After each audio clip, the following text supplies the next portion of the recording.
नमस्कार। टारगेट की अंधी दौड़ के दुष्परिणाम सामने आने शुरू हो गए हैं। रिजर्व बैंक के दबाव में बैंक ऑफ बड़ौदा की मैनेजमेंट ने अपने कुछ कर्मचारी अधिकारियों के विरुद्ध कार्रवाई की है। ये कार्रवाई तब हुई है कि जब ये सारा मामला मीडिया द्वारा उठाया गया। हालांकि बैंक प्रबंधन का कहना है कि बहुत पहले से ही ये जो मामला था ये बैंक के संज्ञान में आया था, बैंक ने उसके ऊपर कार्रवाई की है। लेकिन ये क्यों हुआ इसको समझने की बहुत ज़रूरत है। पब्लिक सेक्टर बैंक आजकल निजी बैंकों की कॉपी करने की होड़ मची है। उनको लगता है कि उनके उच्च अधिकारियों को लगता है कि टारगेट पूरे करने के लिए शॉर्टकट तरीकों का अपनाया जाए, कर्मचारियों पर अधिकारियों पर दबाव डाला जाए, किसी तरीके से भी वो टारगेट को पूरा किया जाए। वो ये भूल जाते हैं कि निजी क्षेत्र के बैंक वहाँ पर मार्केटिंग और सेल की टीमें अलग रहती हैं, लेकिन जो सार्वजनिक क्षेत्र के बैंक है, सरकारी बैंक है, वो पहले से ही दबाव में है क्योंकि यहाँ पर कर्मचारियों की संख्या काफ़ी कम है। लेकिन फिर भी आए दिन टारगेट के नाम पर कर्मचारियों और अधिकारियों पर दबाव डाला जाता है कि इन टारगेट को पूरा किया जाए, और उच्च अधिकारियों द्वारा ही समय समय पर उसको शॉर्टकट तरीके से कैसे उन टारगेट्स को पूरा किया जाता है इसकी भी जानकारी मौखिक रूप से दी जाती है। यानी रिटर्न में कुछ नहीं दिया जाता, कहा जाता है कि ऐसे ऐसे कर लीजिए।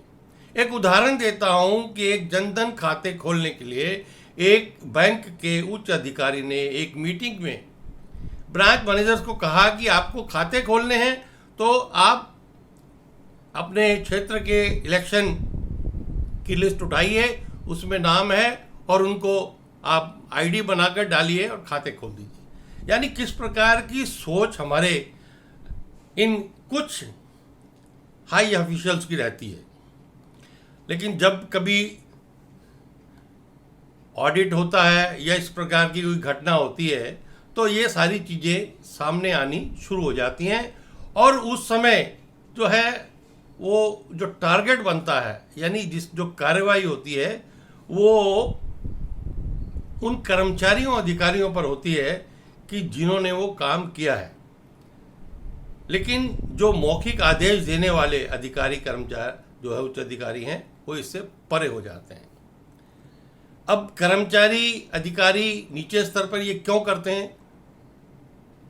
उनको लगता है कि अगर हम नहीं करेंगे तो हमारी ट्रांसफ़र हो जाएगी, प्रमोशन के लालच में जल्दी प्रमोशन मिलेगी, उच्च अधिकारियों के हाई बॉसेस के ध्यान में आएगा कि हम उनके द्वारा दिए गए टारगेट को पूरा कर रहा है। लेकिन ये एक बहुत गलत परंपरा, बहुत गलत दिशा में पब्लिक सेक्टर के कुछ अधिकारी और कुछ बैंक जो है आजकल जा रहे हैं। बैंकों में आज की डेट में कोई एनुअल, कोई त्रैमासिक, कोई मासिक टारगेट नहीं है। रोज के टारगेट हैं, हर दिन अलग अलग टारगेट हैं, और बैंकों पर द्वारा ब्रांचों पर दबाव रहता है कि आपको इन टारगेट को आज की डेट में पूरा ही करना, नहीं करेंगे तो आप ब्रांच नहीं बंद कर सकते। इन टारगेट्स में थर्ड पार्टी प्रोडक्ट्स को बेचना, इंश्योरेंस बेचना, लोन के टारगेट हैं, डिपॉजिट के टारगेट हैं, फिर सरकारी योजनाएं हैं उनके टारगेट हैं। इन सभी को पूरा करने के लिए दबाव डाला जाता है। अब ऊपर बैठे अधिकारियों को यह नहीं पता कि वो जो ब्रांच है उसका जो एरिया है उसमें किस चीज़ का टारगेट पूरा किया जा सकता है या नहीं किया जा सकता। यानी एक ऐसा क्षेत्र है जहां पर हाउसिंग लोन की डिमांड ही नहीं, आप कहां से हाउसिंग लोन लाओगे? वहां गाड़ी की डिमांड नहीं, middle class, lower middle class लोग हैं, उनके लिए ऐसी कोई चीज़ की डिमांड नहीं है, आप कैसे देंगे? लेकिन और किसी तरीके से अगर ब्रांच ने टारगेट पूरा कर दिया तो फिर रिवाइज हो जाता है, फिर अगले दिन अगली बार उसको और ऊपर जाकर आपको वो टारगेट को पूरा करना है। इससे हम क्या अचीव करना चाहते हैं?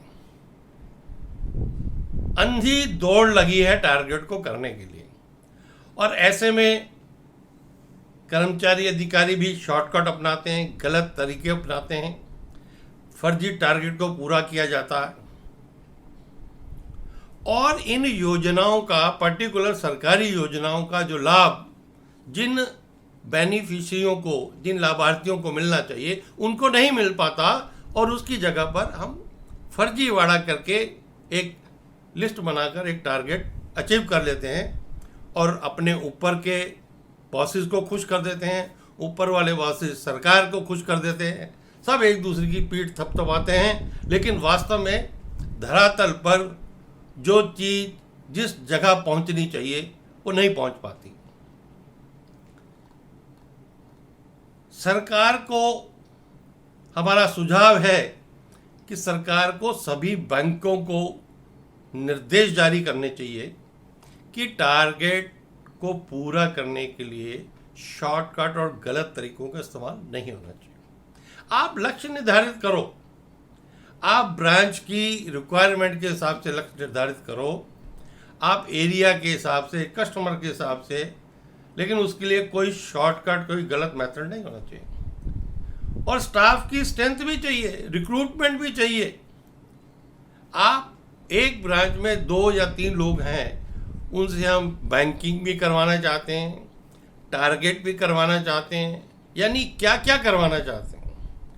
तो ये बहुत एक सोचने की सरकार को, और यदि कोई उच्च अधिकारी इस प्रकार का काम करता है, दबाव देता है, तो उसके विरुद्ध कार्रवाई बैंक को करनी चाहिए।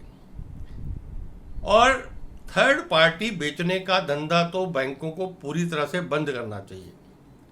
क्या होता है कि थर्ड पार्टी आपने बेचा, उसके कारण ग्राहक को जो नुकसान हुआ, वो ये नहीं देखता कि थर्ड पार्टी कौन सा प्रोडक्ट है। वो ये कहता है कि इस बैंक ने मेरे को ये इंश्योरेंस बेची है। उस बैंक की इमेज जो है खराब हो जाती है। थोड़े से कमीशन के लालच में बैंक, थोड़ी सी इनकम के लालच में बैंक अपनी साख पर बट्टा लगवा लेते हैं। अगर बैंकों को अपनी थर्ड पार्टी इनकम बढ़ानी है तो उनको लगता है कि अलग एक कंपनी बनाकर एक अलग प्रेमाइसिस में इस प्रकार का वो बिजनेस बैंक शुरू करें, और उसके लिए अलग से स्टाफ की नियुक्ति करें जो कि मेन बैंकिंग के साथ जिसका कोई संबंध नहीं हो, ताकि किसी प्रकार का दबाव मार्केटिंग का, सेल का बैंकिंग करने वालों पर ना पड़े, और बैंकिंग करने वाले सही रूप से बैंकिंग करें, और जो भी काम कर रहे हैं, जो लोन दे रहे हैं, ड्यू डिलिजेंस करें, ताकि वो उनके द्वारा दिया गया पैसा सुरक्षित रहे, डूबे नहीं। अब बैंकों में काम कर रहे जो कर्मचारी अधिकारी हैं और उनके जो संगठन है, उनको भी इसके बारे में सोचने की जरूरत है कि वो समय समय पर अपने सदस्यों को जागरूक करते रहें कि इस प्रकार की कोई गलत काम आपने बैंक पर नहीं करना है, और कई दबाव आता है तो आप हमें बताएं, और वो कर्मचारी अधिकारी संगठन शीर्ष नेतृत्व को बताएं कि भाई ये बैंक में गलत हो रहा है, तो इसको रोका जाए। और कर्मचारी अधिकारी अकेला जो है वो इस प्रकार के दबाव को नहीं झेल सकता, तो उसका दायित्व भी कर्मचारी अधिकारी संगठनों का है कि वो उसको राहत दें, उसके साथ खड़े रहें। अगर वो उसको कोई गलत काम करने के लिए कह रहा है तो वो उसको सपोर्ट करे, ना कि उनको मैनेजमेंट के साथ मिलकर धमकाएं।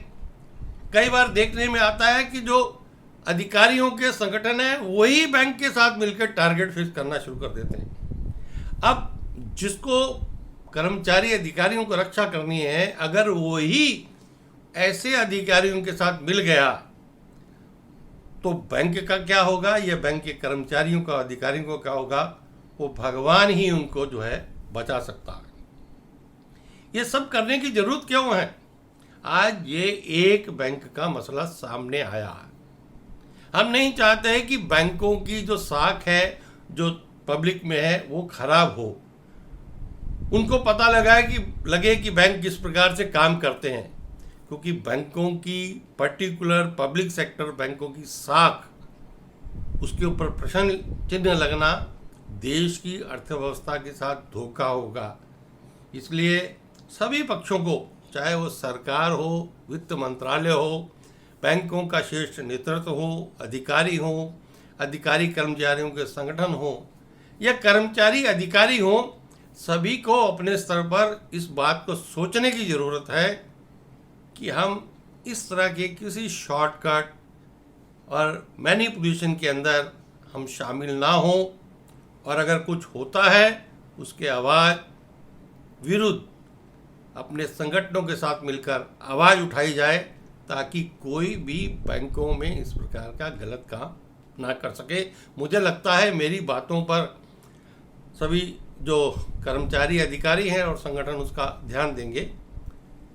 धन्यवाद।